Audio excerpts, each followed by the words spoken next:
ഇപ്പോൾ ആരംഭിക്കാൻ പോകുന്നു ദേശത്തിന്റെ ഏറ്റവും വലിയ പ്രോഗ്രാം ആപ്കി അദാലത്ത്. രജത് ശർമ്മയോടൊപ്പം. നമസ്കാരം. ആപ്കി അദാലത്തിലേക്ക് നിങ്ങളെ സ്വാഗതം ചെയ്യുകയാണ്. ആപ്കി അദാലത്തിൽ ഇന്ന് സ്വരമുണ്ട്, താളമുണ്ട്, മ്യൂസിക് ഉണ്ട്, കുറച്ച് കുസൃതിയും കുറച്ച് കളികളും എല്ലാം തീർച്ചയായിട്ടും ഉണ്ടായിരിക്കും.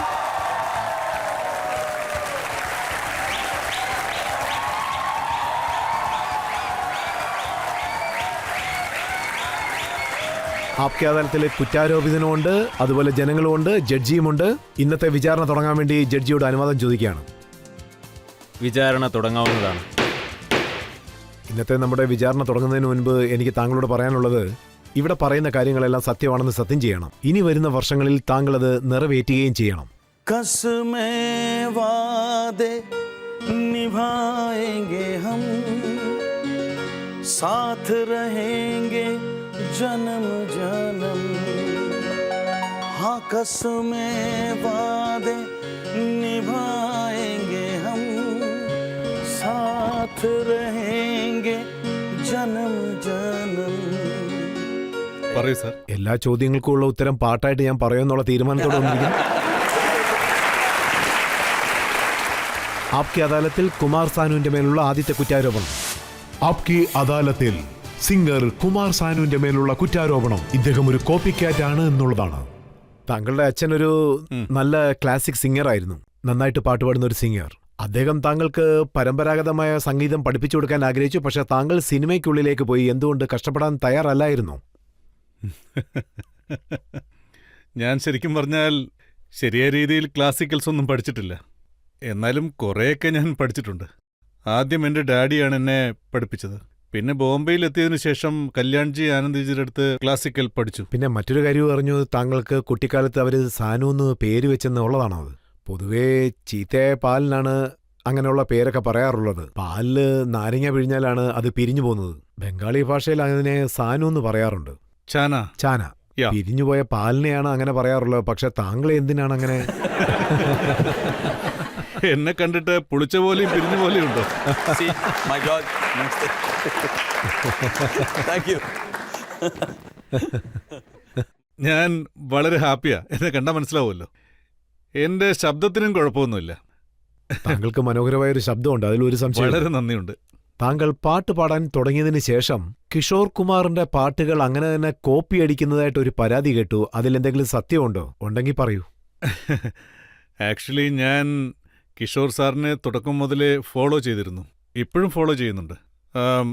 എൻ്റെ ശബ്ദവും അദ്ദേഹമായിട്ട് സാമ്യമുണ്ടായിരുന്നു. അത് എൻ്റെ കരിയറിൻ്റെ തുടക്കത്തിൽ. ആൻഡ് ഐ തിങ്ക്, അതായത് ലെജൻഡിനെ ഫോളോ ചെയ്യുന്നതിൽ യാതൊരു തെറ്റുമില്ല. അദ്ദേഹത്തിൻ്റെ അടുത്തുനിന്ന് നല്ലത് പഠിക്കുക, ആ നല്ലതിനെ നമ്മുടെ നല്ലതും ചേർത്ത് ഒരു പുതിയ കാര്യം ഉണ്ടാക്കുക. ഞാനതിന് ശ്രമിച്ചു നോക്കി. അത് ജനങ്ങളെല്ലാം കേട്ടതാണ്, കണ്ടതാണ്. അവർക്ക് ഇഷ്ടപ്പെട്ടപ്പോൾ ഞാൻ കുമാർ സാനുവായി. പക്ഷേ ഇത് സത്യമല്ലേ? താങ്കൾ പാടിയ കവർ വെർഷൻ അത് കിഷോർ കുമാറിന്റെ പാട്ടായിരുന്നു. അദ്ദേഹം ജീവനോടുള്ളപ്പോൾ തന്നെ താങ്കൾ അത് പാടി കിഷോർ കുമാറിന്റെ പാട്ടല്ലേ കോപ്പി അടിച്ചത്? എന്റെ പാട്ട് എന്തുകൊണ്ടാണ് നീ കോപ്പി അടിച്ചതെന്ന് പറഞ്ഞ് അദ്ദേഹം താങ്കളുടെ ചെവി പിടിച്ചില്ലേ? ഞാൻ കൽക്കട്ടയിൽ വെച്ച് 2-3 സോങ് റെക്കോർഡ് ചെയ്തിരുന്നു. അത് സിനിമ സോങ്സ് ആയിരുന്നു. രണ്ടും ഭയങ്കര ഹിറ്റായിരുന്നു. അതിനുശേഷം ഞാൻ ബോംബെയിലെത്തി. പിന്നെ കിഷോർ സാറിന്റെ കവർ സോങ് കുറേ എണ്ണം പാടി. ആ കാസറ്റ് വന്നതിന് ശേഷം ഞാൻ 3-4 പാട്ടും പാടിക്കഴിഞ്ഞിരുന്നു. പക്ഷേ പോപ്പുലാരിറ്റി കിട്ടിയില്ല. പിന്നെ കിഷോർ സാറിന്റെ മരണത്തിന് ശേഷം, പിന്നെ പ്രകാശ് മെഹ്റ സാറിന്റെ സഹായത്തോടെ, കല്യാൺജി ആനന്ദ്ജിയുടെ സഹായത്തോടെ എനിക്ക് ജാദുഗർ സിനിമയിൽ ഒരു അവസരം ഞാൻ താങ്കളോട് ചോദിച്ചത്, കിഷോർ കുമാർ സാർ എന്നെങ്കിലും എന്റെ പാട്ട് എന്തിനാണ് ഞാനത് അവോയ്ഡ് ചെയ്താണല്ലോ. പിന്നെയും അദ്ദേഹം അവിടെ തന്നെ എത്തി നിൽക്കുക. അല്ല, എന്നാലും എനിക്കത് പറഞ്ഞേ പറ്റൂ, പറയാതിരിക്കാനാവില്ല, പറയണം. ശരിക്കും പറഞ്ഞാൽ കിഷോർ സാറാണ് ആദ്യം എന്റെ കവർ വെർഷൻ കേട്ടത്. കേട്ട് കഴിഞ്ഞപ്പോ അദ്ദേഹം പറഞ്ഞു, അദ്ദേഹം ഏത് പാട്ടാണ് ചോദിച്ചത്? അത് കവർ വെർഷൻ അല്ലേ. അദ്ദേഹം എനിക്ക് ചില ഉപദേശങ്ങൾ തന്നിട്ടാണ് പോയത്. അത് ഞാൻ പാട്ടിലൂടെ പറയാം.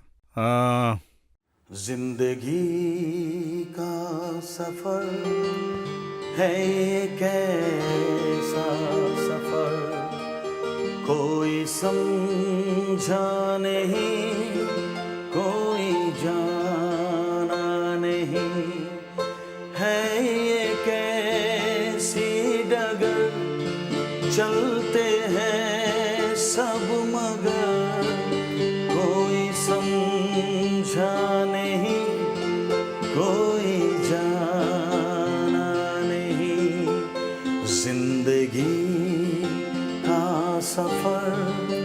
है ये कैसा सफर कोई समझा नहीं कोई जाना नहीं. Thank you thank you thank you thank you.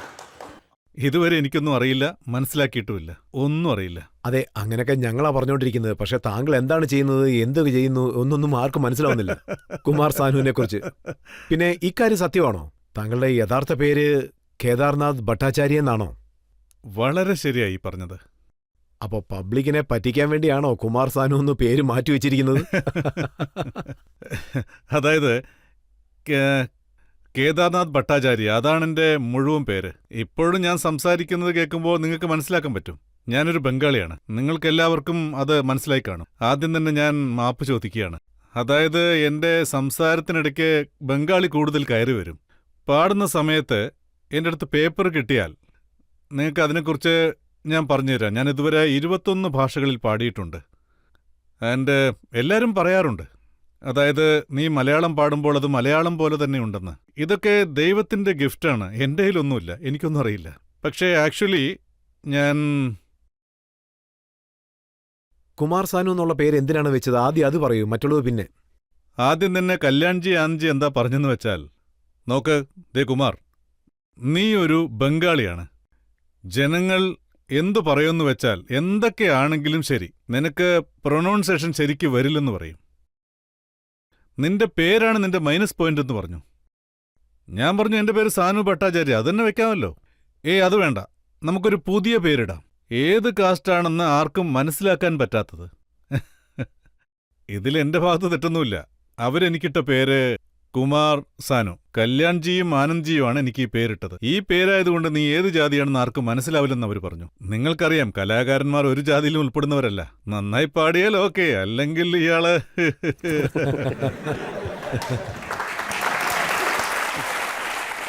ശരി സാനു സാർ, ഈ കാര്യം സത്യമാണോ? അതായത് കിഷോർ കുമാർ സാർ ജീവനോടുള്ള കാലം വരെ അദ്ദേഹത്തിന്റെ പാട്ടുകൾ താങ്കൾ പാടി, എല്ലാ പാട്ടുകളും പാടി, പക്ഷെ ഒന്നുപോലും അങ്ങോട്ട് ഹിറ്റായിട്ടില്ല. അതെ, ഒരു പാട്ടും ഹിറ്റായില്ല അദ്ദേഹം ഉള്ളതുവരെ. പിന്നെ അദ്ദേഹം പോയി കഴിഞ്ഞപ്പോൾ ഞാൻ അദ്ദേഹത്തിന് പകരമായി പാടി. അതായത് ജാദുഗർ എന്ന സിനിമയിൽ. പടം ഭയങ്കര ഫ്ലോപ്പായിരുന്നു. അതിൽ എനിക്ക് ഒരേ ഒരു നല്ല കാര്യം സംഭവിച്ചു. അതായത് അമിതാഭ് സാറിന് വേണ്ടി ഞാനൊരു പ്ലേ ബാക്ക് ചെയ്തു. എവിടുന്ന് ഒരു ചെറുക്കൻ വന്നിട്ടുണ്ടെന്ന് പറഞ്ഞു, അമിതാഭ് സാറിന് വേണ്ടി പാടിയെന്ന് പറഞ്ഞു. അതെനിക്ക് അഭിമാനമായി മാറി. പടം ഫ്ലോപ്പാണെങ്കിൽ ഇൻഡസ്ട്രിയിൽ ഞാൻ നിന്നു. അതിനുശേഷം എനിക്ക് ഒരുപാട് പാട്ടുകൾ കിട്ടി. അമിതാഭ് സാറിന് വേണ്ടി ഒരുപാട് പാട്ടുകൾ പാടി. So definitely it's my plus point. Public ഇവിടെ വന്നിട്ടുണ്ട്. അവര് പ്രോഗ്രാം തുടങ്ങുന്നതിന് മുൻപ് ഒരു റിക്വസ്റ്റും പറഞ്ഞിരുന്നു. താങ്കളുടെ ആദ്യത്തെ പാട്ട് ഹിറ്റായില്ലേ, ആ പാട്ട് ഇവിടെ പാടണമെന്നാണ് അവർ പറയുന്നത്. അത് താങ്കളുടെ പാട്ടിൽ ഏത് പാട്ടാണ് ആദ്യം ഹിറ്റായത്? നിങ്ങൾ പറഞ്ഞാൽ വിശ്വസിക്കില്ല. എന്റെ ഏതു പാട്ടാണ് ആദ്യം ഹിറ്റായെന്ന് വെച്ചാൽ, അതായത് ആ പാട്ട് जब कोई बात बिगड़ जाए, जब कोई मुश्किल पड़ जाए, तुम मेरा साथ मेरा हो हमनवा. न कोई है न कोई था जिंदगी में तुम्हारे सिवा, तुम देना साथ मेरा हो हमनवा. साथ मेरा ओ हमनवा. തീർച്ചയായിട്ടും ഈ പാട്ട് താങ്കൾക്ക് ആവശ്യമാണ്. കാരണം ഇനിയാണ് യഥാർത്ഥ വിചാരണ തുടങ്ങാൻ പോകുന്നത്. കുമാർ സാനിന്റെ മേൽ ധാരാളം കുറ്റാരോപണങ്ങൾ ഞങ്ങളുടെ പക്കലുണ്ട്. ഒരു ബ്രേക്കിന് ശേഷം നിങ്ങളെ ഞാൻ വീണ്ടും വന്ന് കാണുന്നതായിരിക്കും. सांसों में बड़ी बेकरारी, आंखों में कई रत जगे, कभी कहीं लग जाए दिल तो कहीं फिर दिल ना लगे. अपना दिल में जरा थम लूं, जादू का मैं किसे नाम दूं,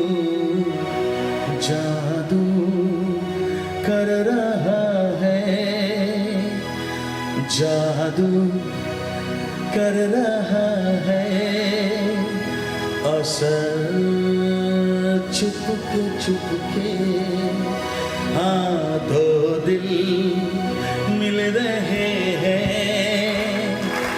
दो दिल मिल रहे हैं मगर चुपके चुपके हाँ सबको हो रही है हाँ हाँ सबको हो रही है खबर चुपके चुपके ओ दो दिल मिल रहे हैं मगर चुपके चुपके हाँ हाँ चुपके चुपके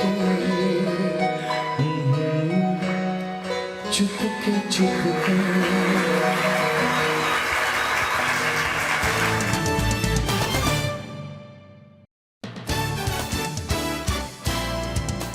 ആപ്കെ അദാലത്തിൽ ഇന്ന് ചോദ്യശരങ്ങൾക്ക് നടുവിൽ ഇരിക്കുന്ന വ്യക്തി ആരാണെന്ന് വെച്ചാൽ അത് കുമാർ സാനു ആണ്.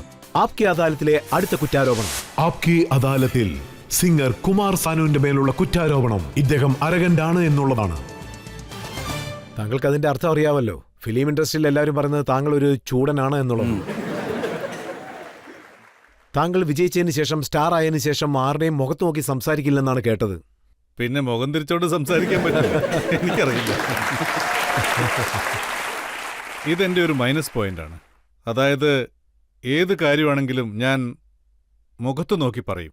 അത് ആരാണെങ്കിലും ശരി, ഏത് സാഹചര്യമാണെങ്കിലും ശരി. ഞാൻ വളരെ സ്ട്രെയിറ്റ് ഫോർവേഡായ ആളാണ്. ഇതാണ് എൻ്റെ ഒരു മൈനസ് പോയിന്റ്. ഇന്നത്തെ കാലത്ത് ഇതാണ് മൈനസ് പോയിന്റ് എന്ന് പറയുന്നത്. I am sorry. മോളിലിരിക്കുന്നവൻ കേൾക്കുന്നുണ്ട്. അദ്ദേഹത്തിനറിയാം ഏതാ മൈനസ് എന്ന്. അതായത് പാട്ട് പാടാൻ ഞാൻ കൃത്യമായ പേയ്മെന്റ് ചോദിച്ചാൽ ഇയാൾക്ക് പണത്തിനോട് ആർത്തിയാന്ന് പറയും. ഇയാൾ ചൂടനാന്ന് പറയും. കൃത്യമായിട്ടുള്ള എമൗണ്ട് ചോദിക്കാതെ കൂടുതൽ താങ്കൾ അല്ല, ചോദിക്കുന്നു. ന്യായമായതാ ചോദിച്ചത്. കൂടുതലൊന്നും ചോദിച്ചിട്ടില്ല. അതായത് എനിക്കെന്തെങ്കിലും ശരിയായി തോന്നിയില്ലെങ്കിൽ ഞാൻ അപ്പം തന്നെ പറയും.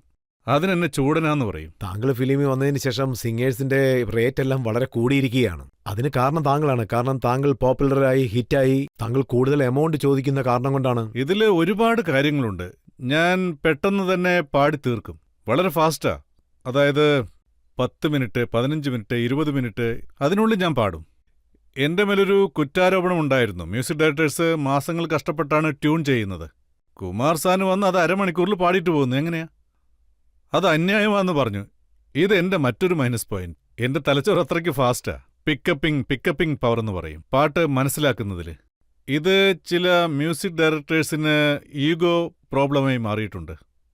താങ്കൾക്ക് ഈഗോ ഉണ്ടെന്നാണ് ഞാൻ അറിഞ്ഞത്. അതായത് ഏത് വ്യക്തിയാണോ താങ്കളെ ഈ സ്ഥാനത്ത് എത്തിച്ചത്, അതായത് നദീം സാറിനെ കുറിച്ച്, ഏത് വ്യക്തി കാരണമാണോ താങ്കൾ സൂപ്പർ സിംഗർ ആയത്, താങ്കൾ ജയിച്ചതിന് ശേഷം അദ്ദേഹത്തിനെ പോലും രൂക്ഷമായിട്ട് നോക്കുന്നെന്ന് അറിഞ്ഞു. आँखों की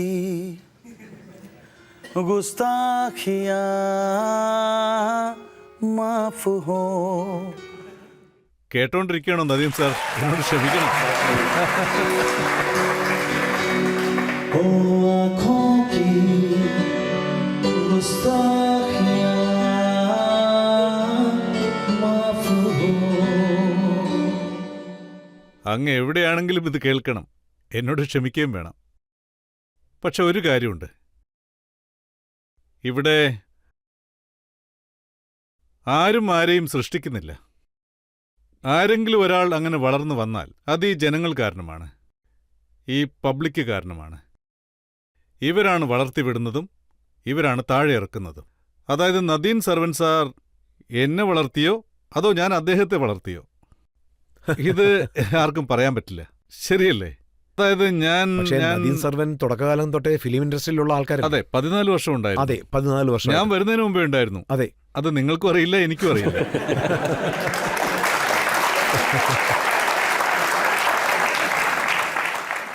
പക്ഷേ ഇത് സത്യമായ ഒരു കാര്യമാണ്.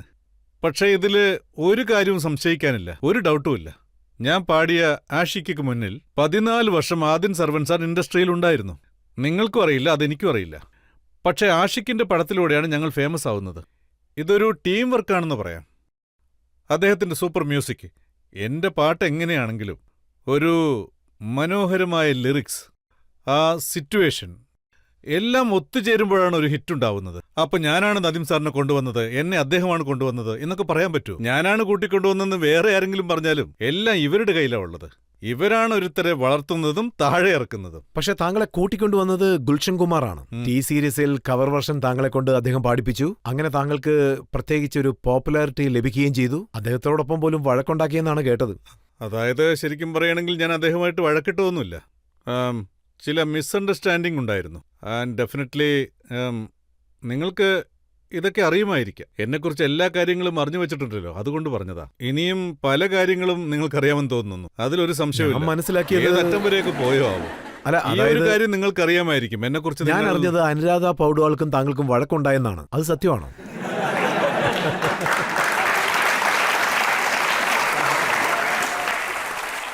Gulshan sir is nice man. ആരുമായിട്ട് വേണമെങ്കിലും വഴക്ക് കൂടാം. ഞാൻ സ്ട്രെയിറ്റ് ഫോർവേഡ്, അതുകൊണ്ടാണ് ഞാൻ പറയുന്നത്. അതായത് ഇൻഡസ്ട്രിയിൽ എപ്പോഴും ഡോമിനേറ്റ് എന്ന വാക്ക് സ്ഥിരമായി ഉപയോഗിക്കാറുണ്ട്. അത് ഞാൻ ഒരിക്കലും അംഗീകരിച്ചിട്ടില്ല, ഇനി അംഗീകരിക്കുകയില്ല, മരിക്കുന്നത് വരെ. എന്താണെങ്കിലും അത് തുറന്നടിച്ച് പറയുന്നതാണ് എൻ്റെ സ്വഭാവം. അതെൻ്റെ ബ്ലഡിലുണ്ട്, അതെൻ്റെ ശീലമാണ്. ഒന്നും എനിക്ക് മറച്ചു വെക്കാൻ അറിയില്ല. എൻ്റെ സ്വഭാവം അതാണ്. എന്നെ ഒരിക്കലും ആർക്കും മാറ്റാനാവില്ല.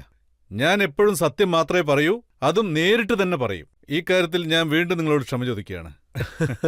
ഈ കാര്യം സത്യമാണോ? അനുരാധ പൗഡ്വാൾ മാഡം താങ്കൾക്ക് ഇൻസ്ട്രക്ഷൻ നൽകിക്കൊണ്ടേയിരുന്നു. ഗുൽഷൻ സാറിന് വേണ്ടി താങ്കൾ അത് കേൾക്കാൻ തയ്യാറായിരുന്നില്ല. അല്ലല്ല, ഇതൊന്നും ശരിയല്ല. ഞാൻ ഒരിക്കലും അങ്ങനെ പാടില്ല. ഇദ്ദേഹം എന്നെ വെറുതെ ആവശ്യമില്ലാത്തതിലേക്ക് വലിച്ചഴിക്കുക. അതിനൊന്നും എന്നെ കിട്ടില്ല. ശരിക്കും അങ്ങനെയൊന്നുമില്ല. നടന്നു എന്താണെന്ന് വെച്ചാൽ. അല്ലെങ്കിൽ വേണ്ട, അതൊക്കെ കഴിഞ്ഞുപോയ കാര്യങ്ങളല്ലേ. വിട്ടേക്ക്, അതൊന്നും വേണ്ട. ശരി, അങ്ങനെയാണെങ്കിൽ ഒരു പുതിയ കാര്യം അത് പറയൂ. AR റഹ്മാൻ വളരെ വലിയൊരു മ്യൂസിക് ഡയറക്ടറാണ്, സൂപ്പർ ഹിറ്റ് മ്യൂസിക് ഡയറക്ടർ, എല്ലാവരും ബഹുമാനിക്കുന്ന ഒരു വ്യക്തിയാണ്. പക്ഷേ താങ്കൾ ഒരാൾ മാത്രമാണ് അദ്ദേഹത്തെ മ്യൂസിക് ഡയറക്ടറായിട്ട് അംഗീകരിക്കാത്തത്. അദ്ദേഹം എന്നെ ഒരു സിംഗറായി അംഗീകരിച്ചിട്ട് പോലുമില്ല.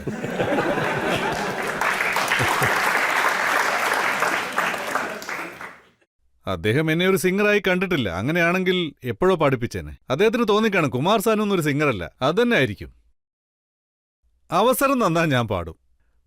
പക്ഷേ അദ്ദേഹത്തിന്റെ ഒരു പടത്തിൽ ഞാൻ പാടിയിട്ടുണ്ട്, കഭി ന കഭി. ഏത് പാട്ടാണ് പാടിയത്?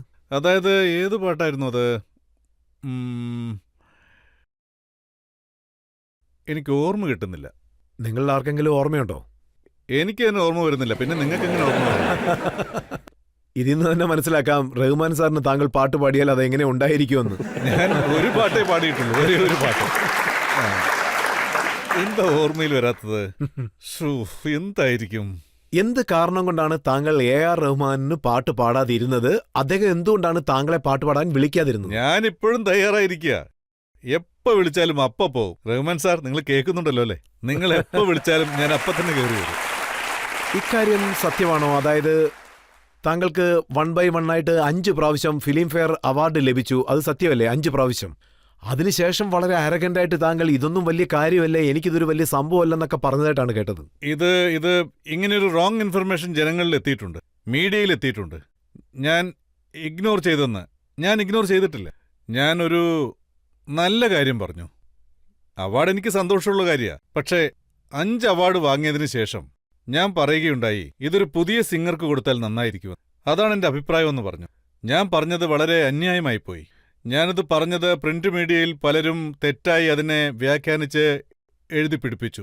അതായത് കുമാർ സാനു ഫിലിം ഫെയറെ ഇഗ്നോർ ചെയ്തെന്ന്. പിന്നെ ഫിലിം ഫെയർ ടീമിന് എന്നോട് ദേഷ്യം വന്നു. നീ ഇതെങ്ങനെ പറയുമെന്ന് ചോദിച്ചു. അയ്യോ, ഞാൻ അങ്ങനെയൊന്നും പറഞ്ഞില്ല, ഏതെങ്കിലും പുതിയ സിംഗർ കിട്ടിയാൽ നന്നായിരിക്കുമെന്നാ പറഞ്ഞെന്ന് പറഞ്ഞു. അതാണ് എനിക്ക് സന്തോഷം തരുന്നതെന്ന് പറഞ്ഞു. അതാണ് ഞാൻ ചെയ്ത തെറ്റായി പറഞ്ഞത്. അതിന്റെ ഫലം ഇപ്പോഴും അനുഭവിക്കുന്നുണ്ട്. അങ്ങനെയാണെങ്കിൽ ധാരാളം കുറ്റങ്ങൾ ചെയ്തതുപോലെയാണ് തോന്നുന്നത്. നോക്കൂ, അതിനാ നിങ്ങളുടെ മുന്നിലിരിക്കുന്നത്. ഇനി അനുഭവിക്കാൻ ധാരാളം കിടക്കുന്നു. ഓ, അത് ശരി. ഓഡിയൻസിൽ ആർക്കെങ്കിലും ചോദ്യം ചോദിക്കണമെങ്കിൽ ചോദിക്കൂ. ചോദ്യം എന്താണെന്നാൽ ഈയിടെയായിട്ട് കുറച്ച് റിയാലിറ്റി ഷോകളൊക്കെ വരാറുണ്ട്. ചില ചാനലുകളൊക്കെ നിങ്ങൾ കണ്ടിട്ടുണ്ടാവും. അവിടെ മെലഡിയെ ഒരു കാര്യമായിട്ട് വെച്ചുകൊണ്ട് നിങ്ങളുടെ സ്ട്രക്ചർ എന്താണ്, നിങ്ങൾ എങ്ങനെയാണ് പെർഫോം ചെയ്യുന്നത്, ഇതൊക്കെയാണ് അവിടെ കാര്യമായിട്ട് നോക്കുന്നത്. താളവും ശ്രുതിയും ഒക്കെ അവർ രണ്ടാമത് മാത്രമേ പരിഗണിക്കുന്നുള്ളൂ. ആദ്യം നിങ്ങളെ കാണാൻ എങ്ങനെയുണ്ട്, പിന്നെ നിങ്ങളുടെ സ്ട്രക്ചർ എങ്ങനെയുണ്ട്, പിന്നെ നിങ്ങൾ എങ്ങനെ പെർഫോം ചെയ്യുന്നു, ഇതിനെപ്പറ്റി നിങ്ങൾക്ക് എന്താണ് പറയാനുള്ളത് സാർ? ഈ കാര്യമൊക്കെ ശരിയാണോ തെറ്റാണോ, നിങ്ങൾ എന്താണ് കരുതുന്നത് സാർ? ഈ ചോദ്യം കേട്ടിട്ട് എനിക്ക് വളരെ സന്തോഷം തോന്നുന്നു. അതായത് ഒരു യങ്സ്റ്റർ ഇങ്ങനെയൊക്കെ ചിന്തിക്കുന്നുണ്ടല്ലോ. റിയാലിറ്റി എന്താന്ന് വെച്ചാൽ, റിയാലിറ്റി ഇവരിലേക്ക് കുറേശ്ശെയായി എത്തുന്നുണ്ട്. ഇപ്പോൾ നമ്മൾ കേൾക്കുന്ന പാട്ടുകളൊക്കെ കാതുകൊണ്ട് കേൾക്കുന്നില്ല, കണ്ണുകൊണ്ടാണ് കേൾക്കുന്നത്. ശരിയല്ലേ? ജനങ്ങൾ കണ്ണുകൊണ്ടാണ് കേൾക്കുന്നത്. ഒരു പാട്ട് കേട്ട ഉടൻ പറയും പാട്ട് നന്നായിട്ടുണ്ടല്ലേ, TV കണ്ടുകൊണ്ട്. C, this is the thing. നിങ്ങൾ പറഞ്ഞത് വളരെ ശരിയാണ്. കണ്ണുകൊണ്ട് പാട്ട് കേട്ടാൽ കണ്ണിന് എന്തെങ്കിലും ആവശ്യം വരും. അതായത് റീമിക്സ് പാട്ടുകളുണ്ടല്ലോ. പക്ഷേ റീമിക്സിലും ഒരു വിഷയമുണ്ട്. അല്ല, ഞാൻ ഒന്ന് ചോദിച്ചോട്ടെ, എന്തിനാണ് പഴയ പാട്ടുകൾ എടുത്ത് റീമിക്സ് ചെയ്യുന്നത്? എന്തുകൊണ്ടാണ് ഇപ്പോഴത്തെ പുതിയ പാട്ടുകൾ റീമിക്സ് ചെയ്യാത്തത്? R.D. ബർമൻ, സച്ചിൻ ദേവ് ബർമൻ, ശങ്കർ ജയകിഷൻ, ഇവരുടെയെല്ലാം എന്തുകൊണ്ടാണ് ഇന്നത്തെ പാട്ടുകൾ വെച്ച് റീമിക്സ് ചെയ്യാത്തത്? കാരണം എന്താ? നമ്മുടെ മനസ്സിന്റെ ഏതോ ഒരു കോണിൽ ഇന്ത്യൻ മ്യൂസിക് ലയിച്ചു കിടപ്പുണ്ട്. അല്ലെങ്കിൽ കജരാരെ കജരാരെന്ന് ഇത്ര വലിയ ഹിറ്റാവില്ലല്ലോ. അത് UP-യുടെ ഫോക്കാണ്. Even words also. അതൊക്കെ നമ്മുടെ ഉള്ളിലുണ്ട്. അതിനെ പുറത്തു കൊണ്ടുവരുന്നത്, അതിനെ മാർക്കറ്റ് ചെയ്യുന്നത്, പിന്നെ അത് പ്രൊമോട്ട് ചെയ്യുന്നത്, ഇത് പലരുടെയും കയ്യിലാണ്. ഇത് നടക്കാത്തടത്തോളം ഇങ്ങനെ പോകൂ. അതാണ് ഇതിന് സത്യം. മുൻപൊക്കെ നോക്കുകയാണെങ്കിൽ music directors, film directors, producers എല്ലാവരും ഒന്നിച്ചാണ് ജോലി ചെയ്യുന്നത്. രാജ് കപൂറിന് എപ്പോഴും മുകേഷാണ് വോയിസ് നൽകുന്നത്. ശങ്കർ ജയകിഷൻ എപ്പോഴും കൂടെ ഉണ്ടായിരിക്കും. രാജേഷ് ഖന്നയ്ക്ക് എപ്പോഴും കിഷോർ കുമാറാണ്. അത് ഫിക്സഡ് വോയിസ് ആണ്. പക്ഷെ ഇപ്പോഴങ്ങനെയൊന്നും അല്ലല്ലോ. ഒരു കല്ലെടുത്ത് എറിയുകയാണെങ്കിൽ നേരെ പോയി സിംഗറിന്റെ മേലായിരിക്കും വീഴുന്നത്. സത്യത്തിൽ അവരൊക്കെ ഭയങ്കര ലക്കിയാ. കോമ്പറ്റീഷൻസില് 2-3 സിംഗേഴ്സേ ഉണ്ടായിരുന്നുള്ളൂ. അവർക്കിടയിൽ വളരെ ഹെൽത്തി ആയിട്ടുള്ള കോമ്പറ്റീഷനാണ് നടന്നത്. ഇപ്പോഴത്തെ ഒന്നും കോമ്പറ്റീഷൻ അല്ല. കോമ്പറ്റീഷൻ എപ്പോഴാ നടക്കാന്ന് വെച്ചാ എല്ലാരും ഒരുപോലെ ഇരിക്കണമെന്ന് കരുതുമ്പോ, മസാല വേണമെന്ന് വിചാരിക്കുമ്പോ. പക്ഷെ ഇവിടെ അങ്ങനെയല്ല. എങ്ങനെയായിരുന്നെന്ന് വെച്ചാൽ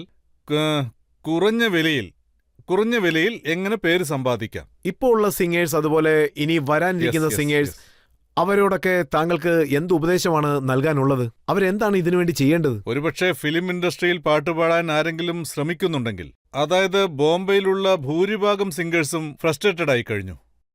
2 വർഷം, 3 വർഷം, 5 വർഷം, 10 വർഷം, 15 വർഷം ചാൻസ് കിട്ടാതെ ഫ്രസ്ട്രേറ്റഡ് ആയി. ഇതിന്റെ കാര്യം എങ്ങനെയാന്ന് വെച്ചാൽ, അതായത് ടൈം വിൽ കം, നിങ്ങൾക്ക് നല്ല ലക്ക് വേണം, പിന്നെ നിങ്ങളുടെ ടാലന്റും വർക്കൗട്ട് ആവണം. അത് നിങ്ങളെ ഉയരങ്ങളിലെത്തിക്കും. അതുവരെ നിങ്ങൾ ക്ഷമയോടെ കാത്തിരിക്കണം. താങ്കൾ എത്രത്തോളം സ്ട്രഗിൾ ചെയ്തു? എത്ര വർഷം കാത്തിരിക്കേണ്ടി വന്നു? നോക്കൂ, ഞാൻ നുണ പറയില്ല. ഞാൻ വെയിലത്ത് അലഞ്ഞിട്ടില്ല, മഴയത്ത് നനഞ്ഞിട്ടില്ല, സ്റ്റേഷനിൽ കിടന്നിട്ടില്ല. എല്ലാ സക്സസ് പീപ്പിളും ഇങ്ങനെയുള്ള കാര്യങ്ങൾ പറയാറുണ്ട്. ഞാൻ സ്റ്റേഷനിൽ കിടന്നാണ് രാത്രി കഴിച്ചുകൂട്ടിയതെന്നൊക്കെ. പക്ഷെ എനിക്കില്ല. ഞാൻ ബോംബെയിലെത്തി ഒരു 5-6 ദിവസങ്ങൾ കഴിഞ്ഞപ്പോൾ തന്നെ എനിക്കൊരു ഹോട്ടലിൽ ജോലി കിട്ടി. ആദ്യം ഞാനൊരു ഹോട്ടലിലെ സിംഗറായിരുന്നു. കൽക്കത്തയിൽ നിന്നാ ഞാൻ തുടങ്ങിയത്. അവിടുത്തെ വിനീത് എന്ന ഒരു റെസ്റ്റോറൻറ്റിൽ. ഇപ്പോഴും അതവിടെയുണ്ട്. അവിടുന്നാ തുടക്കം. ഇവിടെ ചെമ്പൂരിൽ പ്രീതി എന്നൊരു റെസ്റ്റോറൻ്റ് ഉണ്ട്. അവിടെയും ഞാൻ പാടിയിട്ടുണ്ട്. അശോക് സാർ, ഇത് നിങ്ങൾ കേൾക്കുന്നുണ്ടാവും. അദ്ദേഹത്തിന്റെ പേര് അശോക് എന്നാ. അശോക് സാർ ഒരുപക്ഷെ ഇത് കേൾക്കുന്നുണ്ടാവാം. അദ്ദേഹത്തിന്റെ റെസ്റ്റോറൻറ്റിൽ ഞാൻ കുറച്ചുനാൾ പാടിയിട്ടുണ്ട്. പിന്നെ അത് കഴിഞ്ഞ് ഓരോ പാട്ട് പാടി കഴിയുമ്പോഴും എനിക്ക് ധാരാളം പണം കിട്ടും. അത് ടിപ്സ് എന്ന് പറയും. നിങ്ങൾക്കെല്ലാം അറിയാവുന്ന കാര്യമാണ്. നിങ്ങളും ഹോട്ടലിൽ പോകുമ്പോൾ കൊടുത്തിട്ടുണ്ടാവും. എനിക്കും ഒരുപാട് ടിപ്സ് കിട്ടിയിട്ടുണ്ട്. ആ പൈസ കൊണ്ട് ഞാൻ ടാക്സിയിൽ ഇരുന്നുകൊണ്ട് കല്യാൺജിയുടെ വീട്ടിലേക്ക് പോകും, ജഗദീഷ് സിംഗ്ജിയുടെ വീട്ടിലേക്ക് പോകും, പിന്നെ രാജേഷ് സാറിന്റെ വീട്ടിലേക്ക് ടാക്സിയിലാണ് ഞാൻ പോയിക്കൊണ്ടിരുന്നത്. പിന്നെ ഞാൻ നല്ലപോലെ ഭക്ഷണം കഴിക്കും. താങ്കൾക്ക് ഫസ്റ്റ് ചാൻസ് ആരാ നൽകിയത്? ആദ്യത്തെ ചാൻസ് എനിക്ക് ബോംബെയില് ജഗദീഷ് സാറാ തന്നത്. അദ്ദേഹമാണ് എനിക്ക് ചാൻസ് തന്നത് ആദ്യമായിട്ട്. അത് ശരിക്കും വളരെ നല്ലൊരു കഥയാണ്. ഞാനതിവിടെ പറയണോ? തീർച്ചയായിട്ടും പറയാം. അതായത് ബോംബെയിൽ വെസ്റ്റേൺ ഔട്ട്ഡോർ എന്നൊരു സ്റ്റുഡിയോ ഉണ്ട്. ഞാൻ ആ സ്റ്റുഡിയോയിൽ എൻ്റെ ഡെമോ കാസറ്റ്സ് ചെയ്തുകൊണ്ടിരിക്കുകയായിരുന്നു, കിഷോർ സാറിൻ്റെ പാട്ടുകൾ. അപ്പോഴാണ് അവിടേക്ക് ജഗദീഷ് സാറ് വന്നത്. അപ്പോൾ അദ്ദേഹം ചോദിച്ചു, ആരാ പാടുന്നതെന്ന്. അപ്പോൾ സൂട്ട് സാർ റെക്കോർഡിസ്റ്റായിരുന്നു. അദ്ദേഹം പറഞ്ഞു, ബംഗാളിൽ നിന്നൊരു പയ്യൻ വന്നിട്ടുണ്ട്, അവൻ്റെ പേര് സാനു എന്നാണ്, അദ്ദേഹമാണ് പാടുന്നതെന്ന്. ഉടനെ എന്നെ വിളിക്കാൻ പറഞ്ഞു. ഞാൻ ജഗദീഷ് സാറിന്റെ മുന്നിൽ വന്നു നിന്നു. അദ്ദേഹത്തെ കണ്ടതും ഞാൻ അദ്ദേഹത്തെ സാഷ്ടാംഗം നമിച്ചു. പണ്ട് തൊട്ടേ ഞാൻ അദ്ദേഹത്തിന്റെ വലിയ ഫാനായിരുന്നു, അദ്ദേഹത്തിന്റെ ഗസലുകളുടെ. പിന്നെ അദ്ദേഹം എന്നെ വീട്ടിലേക്ക് വരാൻ പറഞ്ഞു. നീ നാളെ ഉച്ചയ്ക്ക് 2 മണിക്ക് വീട്ടിലേക്ക് വാന്ന് പറഞ്ഞു. ഞാൻ നേരെ അങ്ങോട്ട് ചെന്നു. ഉടനെ ഒരു പേപ്പർ എടുത്തിട്ട് പറഞ്ഞു, ഹിന്ദി അറിയോന്ന് ചോദിച്ചു. അറിയാന്ന് പറഞ്ഞു. ഒരു വിധത്തിലേ അറിയോന്ന് പറഞ്ഞു. എന്നിട്ട് വായിച്ചു കേൾപ്പിച്ചു. എന്നിട്ട് ആ പാട്ട് പഠിക്കാൻ പറഞ്ഞു. ഞാൻ ആ പാട്ട് പഠിച്ചു. അതുവരെ എനിക്കൊന്നും അറിയില്ലായിരുന്നു. പിന്നീട് ചോദിച്ചു, പാട്ട് പഠിച്ചോന്ന്. ഞാൻ എൻ്റെ മൈൻഡിനകത്ത് ആ പാട്ട് പെട്ടെന്ന് പാടി പഠിച്ചു. പിന്നീട് അദ്ദേഹം പറഞ്ഞു, പുറത്തൊന്ന് കറങ്ങിയിട്ട് 3 മണിക്ക് ഇങ്ങോട്ട് വരാൻ.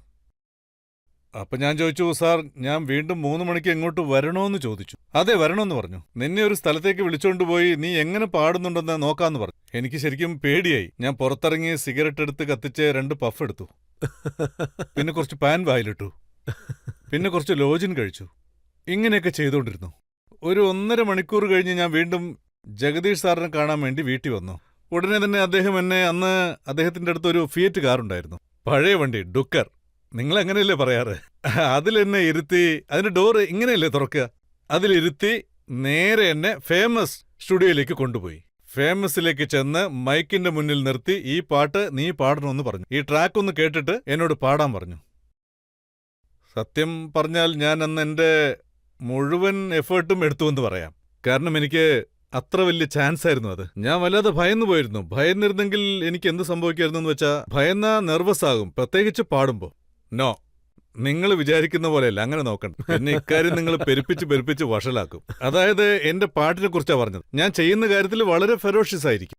അങ്ങനെ ആ പാട്ട് ഞാൻ പാടി അവസാനിപ്പിച്ചു. ഉടനെ അദ്ദേഹം എന്നെ കെട്ടിപ്പിടിച്ചു. എന്നിട്ട് എനിക്ക് 1000 രൂപ പേയ്മെന്റും തന്നു. നീ പാടിയതിനുള്ള പേയ്മെന്റ് 1000 രൂപ. ഞാൻ അദ്ദേഹത്തോട് ഇത് ഏതെങ്കിലും സിനിമയിലെ പാട്ടാണോ എന്ന് ചോദിച്ചു. അതെ, ഇത് ആന്ധ്യ സിനിമയിലെ പാട്ടാന്ന് പറഞ്ഞു. മേത്തോ കർക്കെ സഹായി കർണേക്കാ ലഡായി ജി ബർക്കെ ദേഖൂംഗ.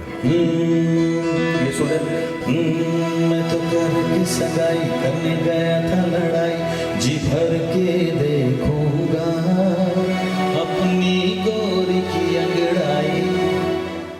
ഇതുപോലുള്ള പാട്ടുകൾ, അങ്ങനെ ഉള്ള പാട്ടുകൾ ഞാൻ പാടി. പിന്നെ അദ്ദേഹത്തിനത് വളരെ ഇഷ്ടപ്പെട്ടു. എന്നെ വന്ന് കെട്ടിപ്പിടിച്ചു, പേയ്മെന്റും തന്നു.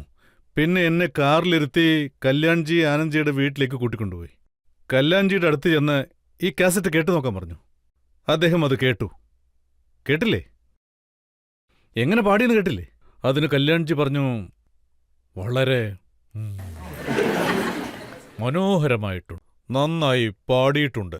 ഞാൻ ഉടനെ അദ്ദേഹത്തിന്റെ കാലിൽ വീണ് നമസ്കരിച്ചു. അത്രയും വലിയ ആളല്ലേ. പക്ഷേ അദ്ദേഹത്തിന് എന്നെ പരിചയപ്പെടുത്തി കൊടുത്തപ്പോ അദ്ദേഹം എന്നെ ഷോയിൽ ഉൾപ്പെടുത്താൻ തുടങ്ങി. അന്നു തൊട്ട് എനിക്ക് പിന്നീട് കാശിന്റെ കാര്യത്തിൽ ഒരു ബുദ്ധിമുട്ടും ഉണ്ടായിട്ടില്ല. സ്ട്രഗിൾ ചെയ്യേണ്ടി വന്നിട്ടില്ല. ഓ, അവിടെ നിന്നാണോ താങ്കൾ പഠിച്ചത്? പാടിയില്ലെങ്കിലും പൈസ മൊത്തം വസൂൽ ചെയ്യണം. അതായത് ഞാൻ ഭഗവാന് വേണ്ടി പാടുമ്പോ ഒരിക്കലും പൈസ ചോദിക്കാറില്ല. ഏതെങ്കിലും അമ്പലത്തിൽ പോയി പാടുന്ന സമയത്ത്, ഭജന പാടുന്ന സമയത്ത് ഇതിനൊന്നും ഞാൻ കാശ് ചോദിക്കാറില്ല. പക്ഷേ എന്റെ പാട്ട് കൊണ്ട് സമ്പാദിക്കുന്നവരോട് കാശ് ചോദിക്കുന്നതിൽ എന്ത് തെറ്റാവുള്ളത്? ഇതിൽ എന്തെങ്കിലും തെറ്റുണ്ടോ? നിങ്ങൾ തന്നെ പറ. താങ്കൾ ജീവിതത്തിൽ നടന്ന നല്ല നല്ല കാര്യങ്ങളെല്ലാം പറഞ്ഞു കഴിഞ്ഞു. അതുപോലെ മോശമായിട്ടുള്ള കാര്യങ്ങളും എന്റെ പക്കലുണ്ട്. അതിനെക്കുറിച്ച് നമുക്ക് വിചാരണ നടത്താം. എന്റെ നിർഭാഗ്യം എന്താന്ന് വെച്ചാൽ എന്നെക്കുറിച്ചുള്ള മോശമായ കാര്യങ്ങളാണ് ആളുകൾ എത്തുന്നത്. കുമാർ സാനുവിനെതിരായിട്ടുള്ള പല കുറ്റാരോപണങ്ങളും നമ്മുടെ പക്കലുണ്ട്. അതൊരു ചെറിയ ബ്രേക്കിന് ശേഷം നോക്കാം. देखा जो तुझे जानम हुआ है बुरा हाल ये काली काली आंखें ये गोरे गोरे गाल ये तीखी तीखी नजरें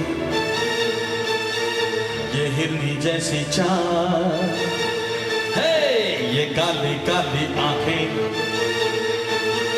ये गोरे गोरे गाल ये तीखी तीखी नजरें ये हिरनी जैसी चाल देखा जो तुझे जानम हुआ है बुरा हाल ये काली काली आंखें ये गोरे गोरे गाल ये तीखी तीखी नजरें ये हिरनी जैसी चाल.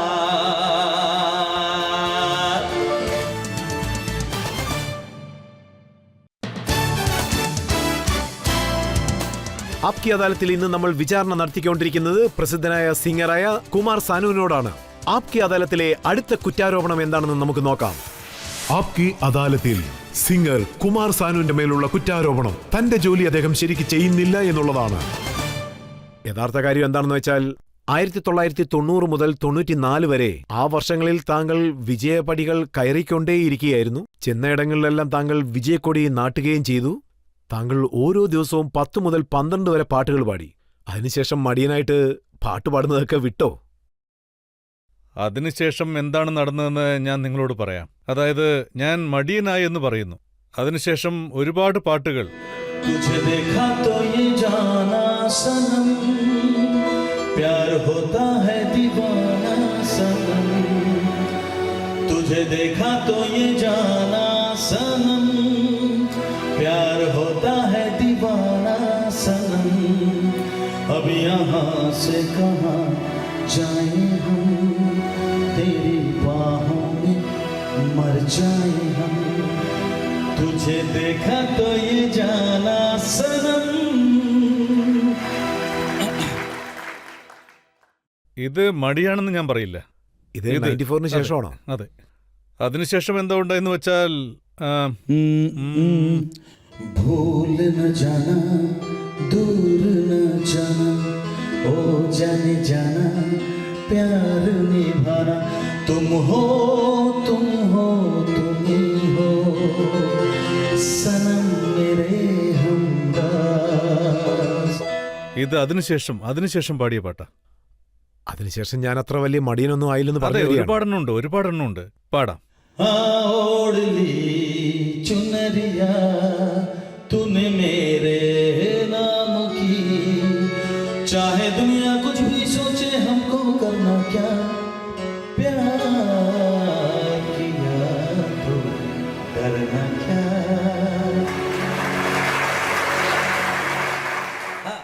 അതിനുശേഷം ഞാൻ सर की जो सर से वो धीरे धीरे पागल हुआ रे मैं धीरे धीरे, सर की जो सर से वो धीरे धीरे पागल हुआ रे मैं धीरे धीरे, तेरी चुनरिया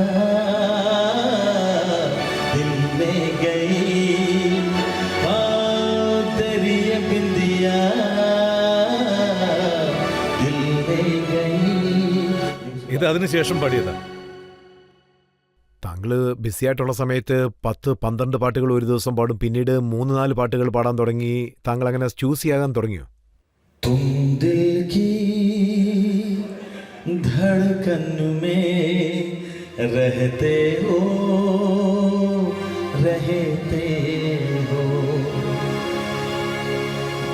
तुम दिल की धड़कन में रहते हो, मेरी सांसों से कहते हो, बाहों में आ जाओ, सपनों में खो जाओ, तुम दिल की धड़कन में रहते हो.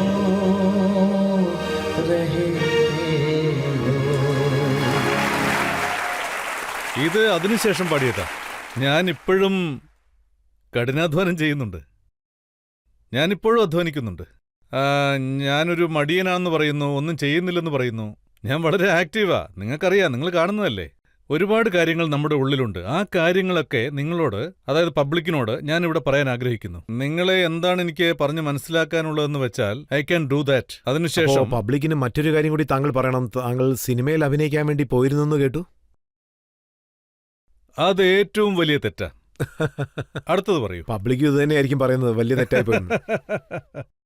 പിന്നീട് ഞാനൊരു ബംഗാളി സിനിമയിൽ അഭിനയിച്ചു. അതിനുവേണ്ടി ഞാൻ 22 കിലോ കുറച്ചു. 22 കിലോ ഭാരം കുറച്ചു. എന്നിട്ട് ഹീറോ ആയിട്ട് അഭിനയിച്ചു. കാരണം ബംഗാളി സിനിമയല്ലേ, ഡയലോഗ് പറയാൻ എനിക്ക് ബുദ്ധിമുട്ടൊന്നുമില്ല. ബംഗാളി എനിക്ക് വളരെ ഈസിയാണ്. രണ്ടാമത്തെ എന്താന്ന് വെച്ചാൽ അതൊരു സിംഗറിന്റെ ലൈഫ് സ്റ്റോറിയാണ്. അതിന് എൻ്റെ ഒരുപാട് ഫ്രണ്ട്സ് എന്നെ ഇൻസിസ്റ്റ് ചെയ്തു. ഒരുപാട് ഫ്രണ്ട്സ്. അതിലൊരുത്തൻ ദാ ഇവിടെ ഇരിപ്പുണ്ട്. അവരാണ് ശരിക്കും എന്നെ നിർബന്ധിച്ച് പിരികേറ്റിയത്. എന്നെ. Why not you? കാരണം നീ ഒരു സിംഗറാണ്. സ്റ്റോറിയും അതുപോലെയാണ്. സത്യം പറയാലോ, ആ സിനിമ കൽക്കട്ടയിലെ 23 ആഴ്ച ഓടി. ജനങ്ങൾക്ക് ആ സിനിമ ഇഷ്ടപ്പെട്ടു. പക്ഷെ അതിൽ നിന്ന് ഒരു കാര്യം എനിക്ക് മനസ്സിലായി, ആക്ടിങ് അത് വളരെ ബോറാണെന്ന്. സത്യമായിട്ടും. അതിനുശേഷം ഞാൻ അഭിനയിക്കാൻ ശ്രമിച്ചിട്ടുമില്ല, അഭിനയിക്കൂല്ല. അങ്ങനെ ഒരുപക്ഷെ ആരെങ്കിലും എന്നോട് അഭിനയിക്കാൻ പറഞ്ഞാൽ ഞാൻ അവരോട് ശരി, അത് വിട്ടേക്കൂ. ഓഡിയൻസിന് എന്തെങ്കിലും ചോദ്യം ചോദിക്കാനുണ്ടോ? അവിടെ തേർഡ് റോയിൽ ഞാനൊരു കാര്യം കേട്ടത് സത്യമാണോ? അതായത് നിങ്ങളുടെ പാട്ടുകളിൽ മ്യൂസിക് തെറാപ്പി ഉണ്ടാവുമോ? ഹോങ്കോങ്ങിലും ഇതുപോലെയുള്ള തെറാപ്പി കിട്ടാൻ വല്ല സാധ്യതയുമുണ്ടോ? നിങ്ങൾ ചോദിച്ചത് ശരിയാണ്. എനിക്ക് ഒരു ഡോക്ടർ അസോസിയേഷനിൽ നിന്നൊരു ലെറ്റർ കിട്ടി. അതിപ്പോഴും എൻ്റെ കയ്യിലുണ്ട്. അവരെന്നെ അവിടെയൊക്കെ ഇൻവൈറ്റ് ചെയ്തിരുന്നു. ശരിക്കും നിങ്ങളിത് വിശ്വസിക്കില്ല. അതായത് ഞാൻ ആദ്യമായി പാടിയ പാട്ട് ജബ് ഗോയി ബാത് ബിഗഡ് ജായേ അബ് മുസ്കിൽ പട് ജായേ. ഈ പാട്ടിലൂടെ ഒരു ഫീമെയിൽ പേഷ്യന്റിന് ബ്രസ്റ്റ് ക്യാൻസർ ഭേദമായി. It's amazing. ആ ഡോക്ടർ അവിടുന്ന് ആ ഡോക്ടേഴ്സ് എനിക്കൊരു ലെറ്റർ എഴുതി. ഇത് ഞാൻ പറഞ്ഞാൽ നിങ്ങൾ വിശ്വസിക്കില്ല, അതൊരു മിറാക്കിളാണ്. അതായത് പകൽ സമയങ്ങളിൽ ആ പേഷ്യൻ്റ്, ആ ലേഡി 30 തവണ, കുറഞ്ഞത് 30 തവണയെങ്കിലും ആ പാട്ട് കേൾക്കുമായിരുന്നത്രേ. ആ പാട്ട് കേട്ട് അവർ കുറേശ്ശെയായി റിക്കവറായി എന്നാണ് പറഞ്ഞത്. അവരുടെ ആഗ്രഹം എന്താന്ന് വെച്ചാൽ ഞാൻ എപ്പോഴെങ്കിലും ഹോങ്കോങ്ങിൽ പോവുകയാണെങ്കിൽ അവരെ വന്ന് കാണണമെന്ന് പറഞ്ഞു. പാട്ടിലൂടെ ഒരു വലിയ അത്ഭുതമാണ് അവരുടെ ജീവിതത്തിൽ സംഭവിച്ചതെന്ന് പറഞ്ഞു. എന്നെ സംബന്ധിച്ചിടത്തോളം അത് ഒരു വലിയ അച്ചീവ്മെന്റാണ് ഇങ്ങനെ സംഭവിച്ചത്. പക്ഷേ എന്തോ ഒന്ന് ചെയ്യാൻ പോയി വളരെ വിചിത്രമായ കാര്യങ്ങളൊക്കെ ചെയ്തതായിട്ട് ഒരു കുറ്റാരോപണം എന്റെ പക്കലുണ്ട്. അത് ബ്രേക്കിന് ശേഷം നമുക്ക് നോക്കാം. ബ്രേക്കിന് ശേഷം പുതിയ ചില കുറ്റാരോപണങ്ങൾ നമ്മുടെ കൈവശമുണ്ട്. അതിന് കുമാർ സാനു എന്താണ് പറയാൻ പോകുന്നതെന്ന് നമുക്ക് നോക്കാം. ബ്രേക്കിന് ശേഷം വീണ്ടും കാണാം.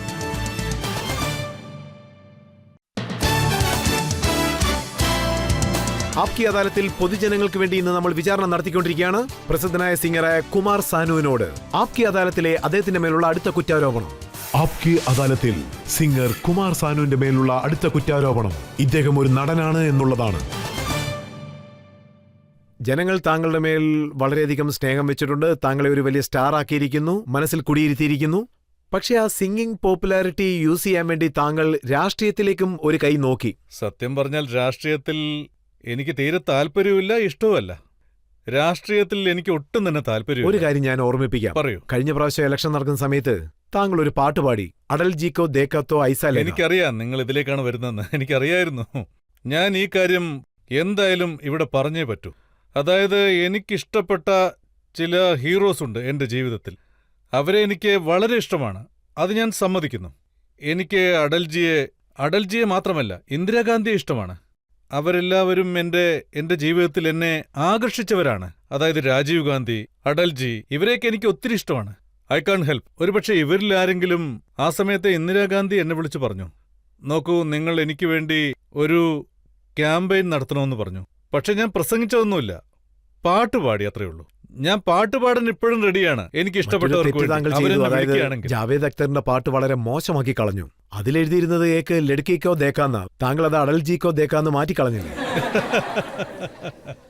ജാവേദ് സാറിന് ഒരിക്കലും അത് ഇഷ്ടാവില്ല. കാരണം അദ്ദേഹത്തിന്റെ ലിറിക്സ് വേറെ രീതിയിൽ വ്യാഖ്യാനിക്കപ്പെട്ടു അദ്ദേഹം പറഞ്ഞതിന് ശേഷവും. But what ever it is, it's A good.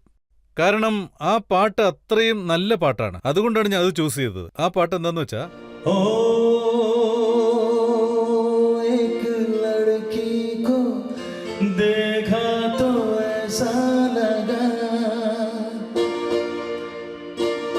एक लड़की को देखा तो ऐसा लगा, जैसे खिलता गुलाब, जैसे शायर का ख्वाब, जैसे उजली किरण, जैसे बन में हिरन, जैसे चांदनी रात, जैसे नरमी की बात, जैसे मंदिर में हो एक जलता दिया,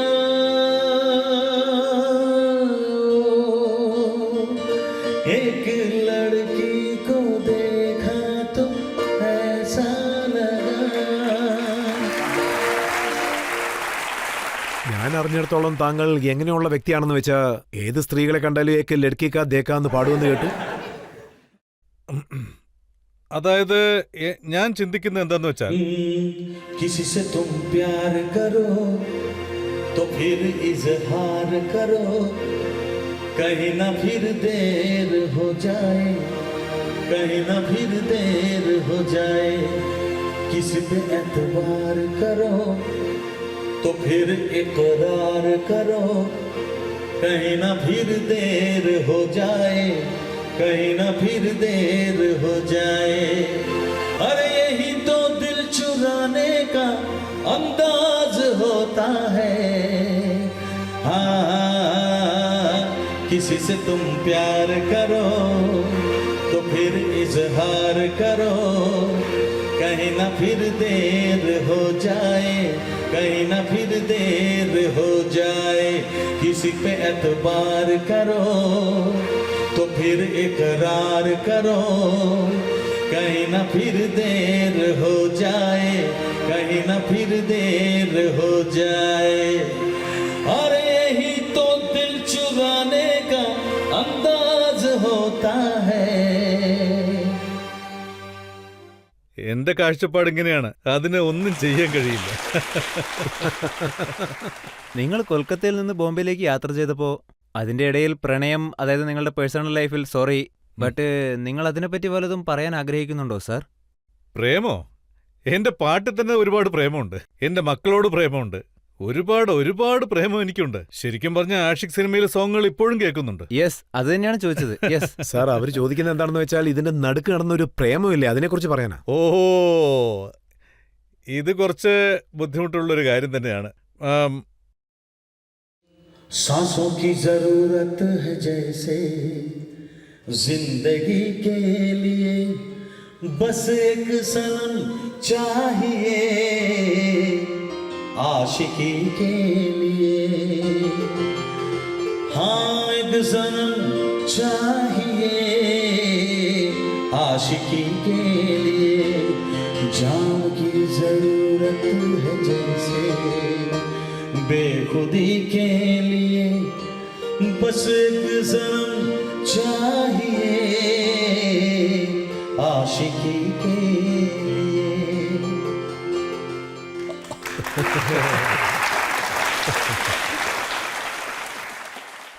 താങ്ക് യു.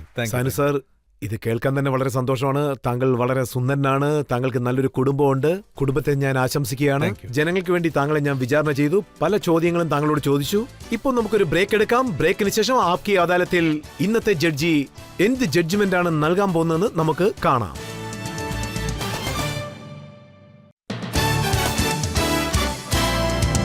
ആപ്കി അദാലത്തിൽ പ്രസിദ്ധനായ സിംഗറായ കുമാർ സാനുവിനോട് നമ്മൾ പല ചോദ്യങ്ങളും ചോദിച്ചു.